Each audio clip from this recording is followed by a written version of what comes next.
For many, the 90s were a time of new trends, innovation, and the bringing of a new era among technology. These details tend to overshadow the loss of life and suffering that was brought in during the decade and the struggles that people went through. The theme is meant to reflect the tragedy of the decade by using symbolism and illustration in a style similar to the time's street art. I got you stuck off the realness. We be the infamous, you heard of us. Official Queensbridge murderers. The mob comes equipped for warfare. Beware of my crime family.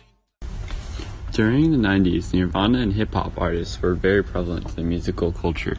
Unfortunately, this era of music came to an end due to the deaths of Kurt Cobain, Biggie Smalls, also known as Notorious B.I.G., and Tupac. Kurt Cobain's unfortunate demise was due to a suicide while under the influence of heroin. His death affected people around the United States, but his unique sound was not left behind.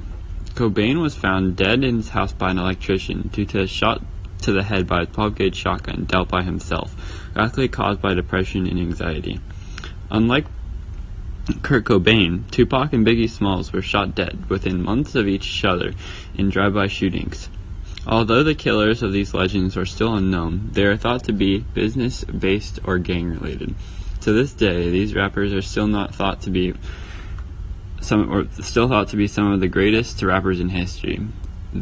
There are many more artists that were important during the 90s, but the deaths of these artists discussed were very important in the 90s. Although they died in the 90s, their music still lives on to this day. I grew up on the crime side, the New York Times side. Staying alive was no job, had second hands. Moms bounced on old men. Now, this was not the only violence in the 90s. There was much more, such as the Gulf War, police brutality, and the O.J. Simpson case. The 90s were also a very violent time period. The Gulf War was in full blast at the beginning of the decade, but it ended once American forces intervened with Operation Desert Storm and pushed out the invading forces of Iraq from Kuwait. Additionally, internal conflict arose due to the ongoing subject of police brutality, especially after the beating of Rodney King by the police, which later led to the LA riots of 1992. Finally, the 1994 trial of O.J. Simpson after he murdered his ex-wife and friend led to a long and internationally criticized public trial which ended in a controversial acquittal of his crimes.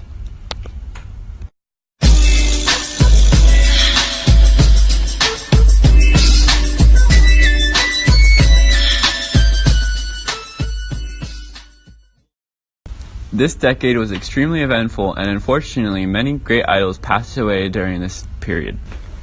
Though the 90s had many ups, it also had several downs. Critically acclaimed children's book author Theodore Seuss Geisel, better known as Dr. Seuss, passed away in 1991 after a long battle with oral cancer. Dr. Seuss would later become one of the top 10 best-selling fiction authors of all time.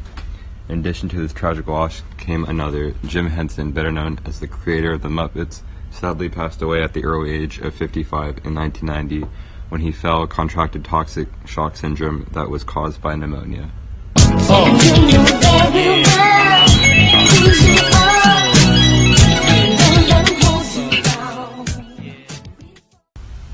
So yes, we lost a lot of great authors and show artists to the 90s, but losses were also suffered in the royal and scientific world. The 90s were a time of innovation and human advancement. One major contributor to science at the time was Carl Sagan. He studied extraterrestrial intelligence and advocated for nuclear disarmament. In 1995, Carl Sagan graduated from the University of Chicago with a BA in physics.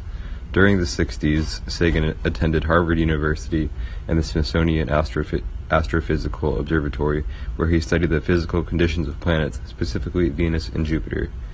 Princess Diana was the Princess of Wales. She was married to Prince Charles. Princess Diana was one of the most adored members of the British royal family. Diana served as a strong supporter of many charities and worked to help the homeless as well as people living with HIV and AIDS. Princess Diana died in a car crash in Paris while trying to evade paparazzi. I watch the Flint read, the world is mine. If I rule the world, imagine that. The 1990s in the inner city was full of art, music, and death and pop culture. Each piece of the wall has a reason for its place in symbolism, including the wall itself. The mural shows a timeline of the 90s, with the LA riots starting the decade to the first mass school shooting at Columbine. The wall itself represents the mass amounts of street art and graffiti that filled the decade. The brick wall gives the entire mural an appearance of being street graffiti and reflects on the lives of people who have created it in the decade. Overall, the message was meant to reflect on the artistic expression of the decade that was brought out as an outlet from the suffering and hardships of the people during the 90s that affected them forever.